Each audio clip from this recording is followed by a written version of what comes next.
Bienvenue dans mon podcast La Messagère Esprit des Mondes.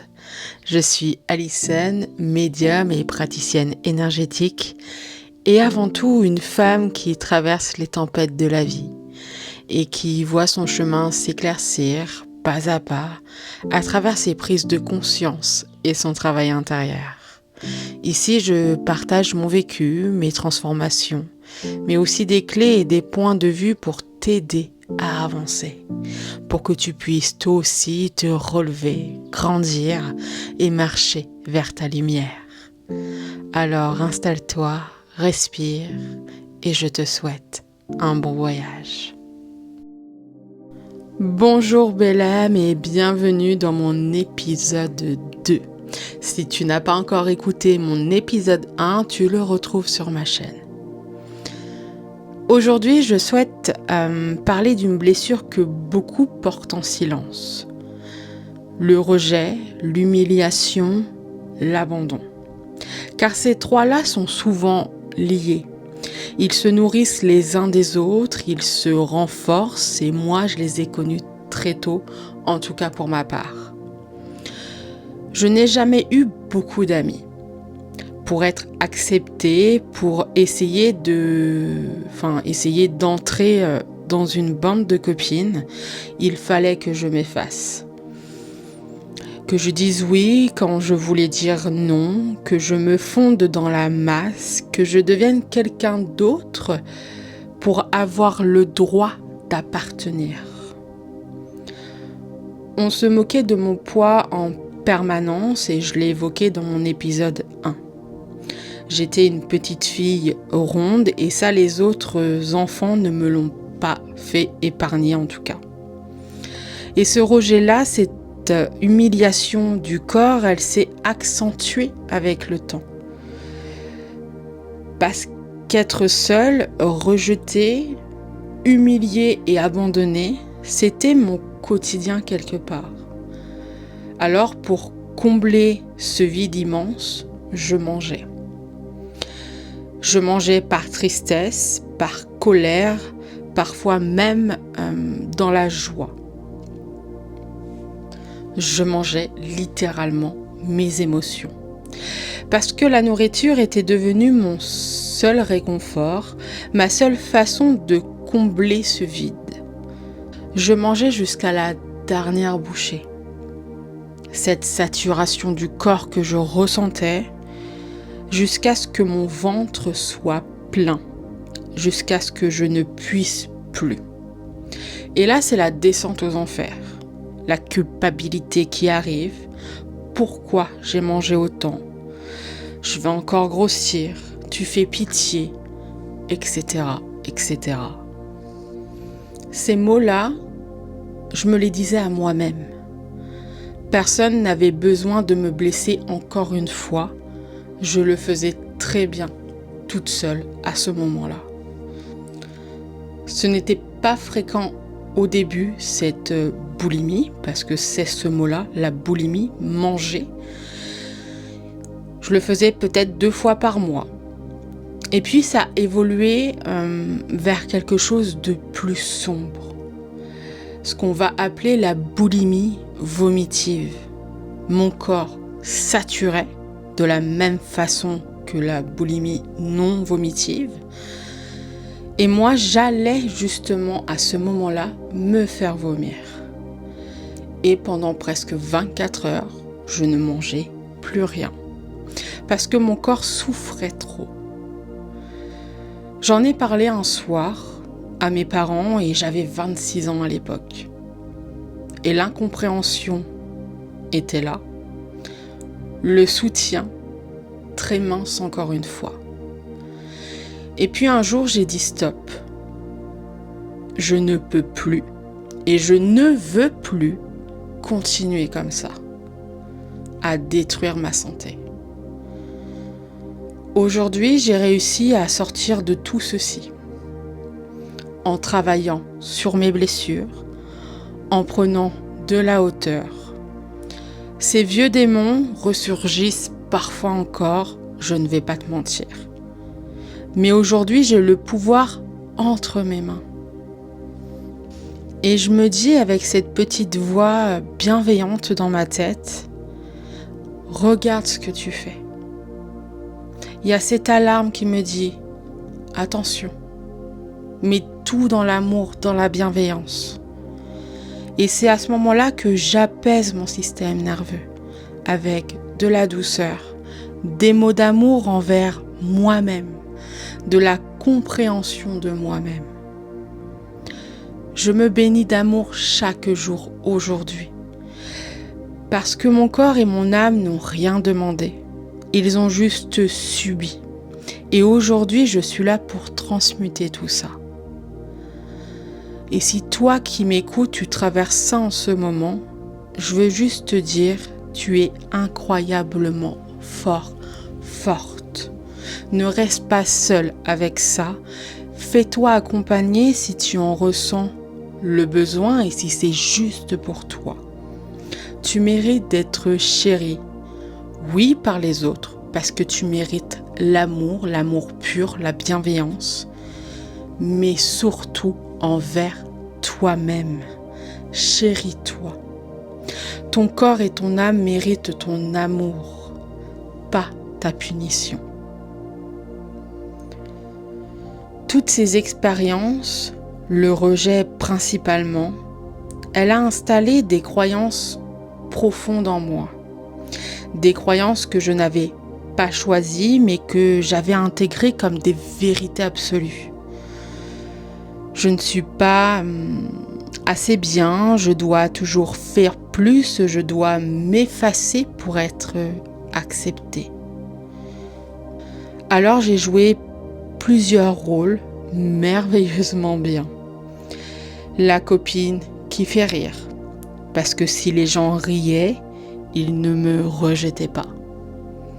La copine psychologue, celle qui écoute tout, les blessures des autres, leur désespoir, leur peine, celle sur qui on peut compter à n'importe quelle heure. Oui, je dis bien à n'importe quelle heure. J'étais une éponge énergétique en plus de ça. Et quelque part, je croyais que c'était ça, mon rôle sur cette terre, être là pour les autres, les sauver, jusqu'à m'y perdre moi-même, jusqu'à perdre mon identité. Parce que le jour où j'ai commencé à travailler sur moi, à faire du tri, à poser des limites, et par exemple à ne plus boire en soirée. Alors oui, je buvais en soirée, mais pas non plus à outrance. Mais une amie de l'époque m'a dit avec le sourire en plus, « Je préfère quand tu bois, tu es plus rigolote. » Donc quand je ne bois plus, on s'ennuie avec moi. Voilà ce que j'avais comme amie à l'époque. Et le jour où moi j'avais besoin de soutien, presque personne était là. Parce qu'Alison, elle est forte, elle sourit, elle a toujours les bons mots, les mots positifs, elle ne craque pas. Mais ce qu'on a oublié, c'est que oui, j'ai une capacité à être forte, mais avant tout, je suis un être spirituel venu m'incarner sur cette terre en tant qu'humaine.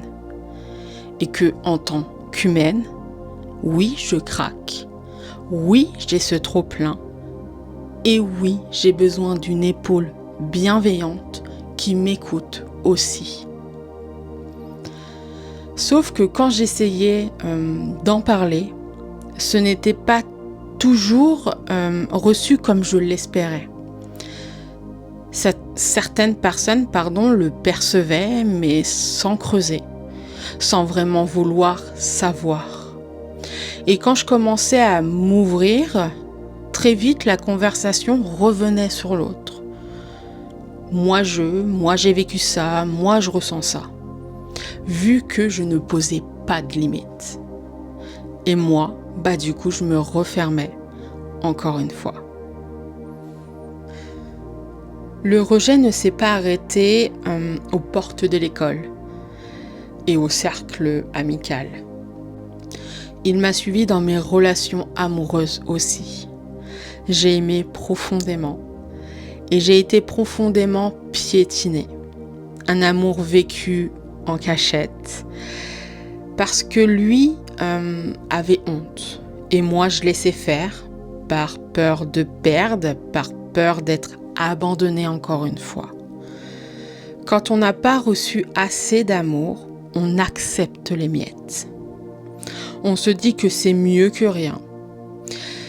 Mais tout ça, j'en parlerai plus en détail dans un prochain épisode parce que la dépendance affective, ce schéma qui m'a longtemps emprisonnée, mérite aussi son espace. Il n'y a pas eu un grand déclic. Pas de moment magique où tout s'est éclairé d'un coup tel un phare. Il y a eu 2020. Si tu as écouté mon épisode 1, tu sais pourquoi. L'effondrement total, physique, psychologique, une partie de moi était morte. Je souffrais tellement.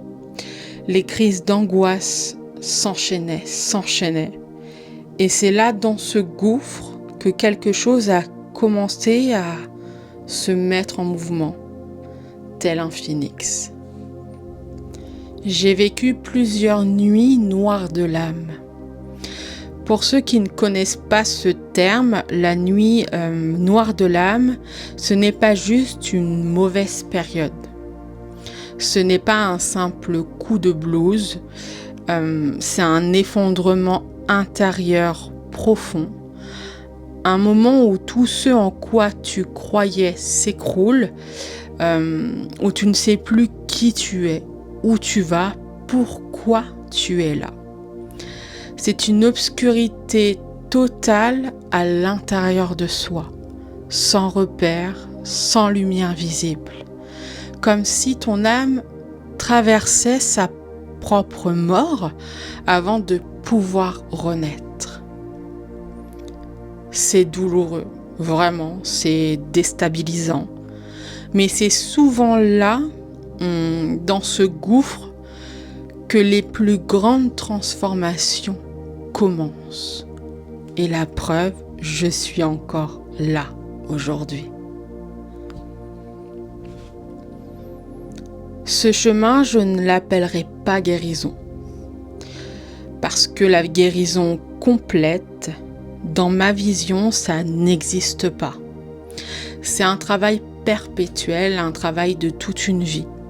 Mais ce qui change, c'est que les pas deviennent moins lourds, plus légers et plus lumineux. Ce chemin a pris plusieurs formes. Le développement personnel, le travail énergétique, la libération de quelques mémoires transgénérationnelles et karmiques et que je continue encore. Et aujourd'hui, j'ai choisi d'être accompagnée par une psychologue parce que j'en ressens le besoin. Peut-être que je ferai 3 séances ou 10 séances, peu importe, parce que je suis à l'écoute de ce dont j'ai besoin, sans jugement envers moi-même. Je ne le répéterai jamais assez, mais si vous en ressentez le besoin, faites-vous accompagner, faites-vous aider par un thérapeute, un praticien, un psychologue, mais toujours dans le respect, dans l'écoute et jamais dans le jugement. Parce que dans le monde spirituel comme ailleurs, il y a des personnes qui font plus de mal que de bien. Et oui, je suis aussi passée par là aussi, mais j'en parlerai plus tard dans d'autres épisodes. Aujourd'hui, j'ai appris à choisir les personnes que je laisse entrer dans ma vie.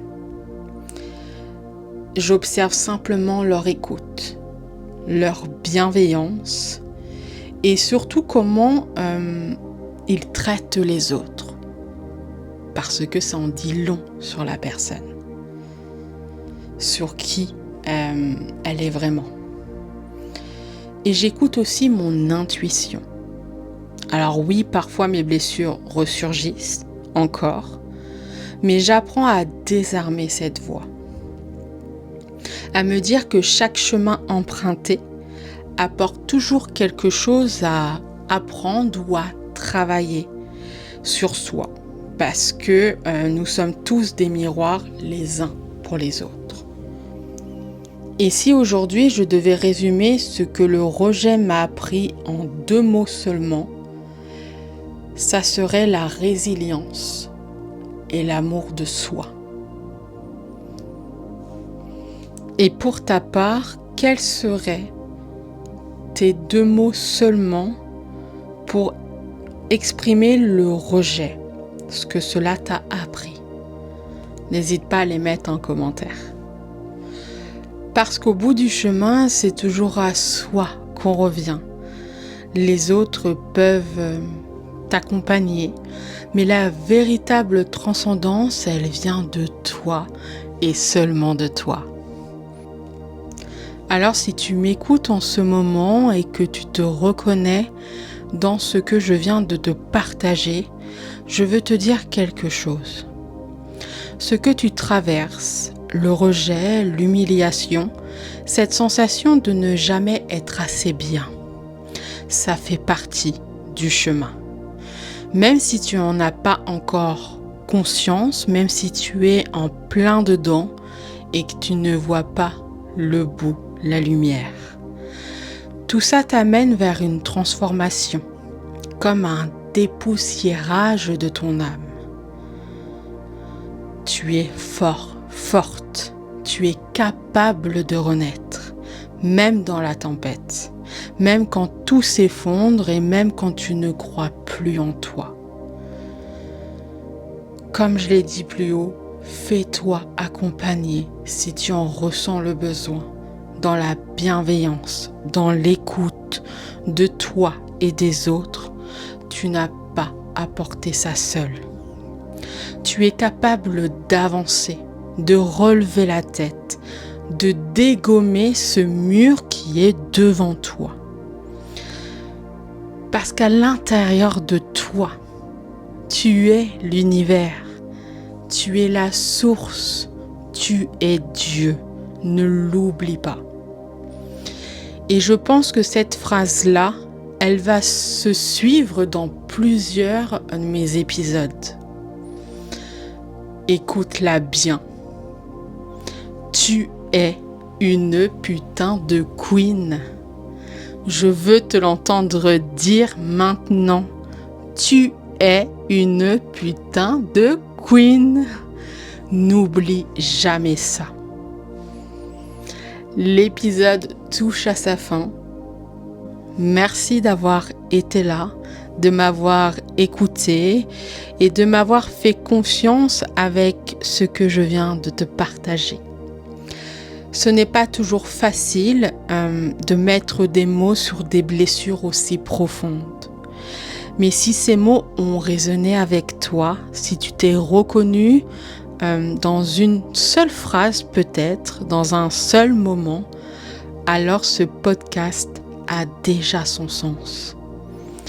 Si tu as des questions, des retours, des choses que tu veux partager, écris-moi, je lis vos messages, vos commentaires. Tu n'es pas seul. Et si tu souhaites être accompagné, retrouve mon site internet www.espritdesmondes.fr.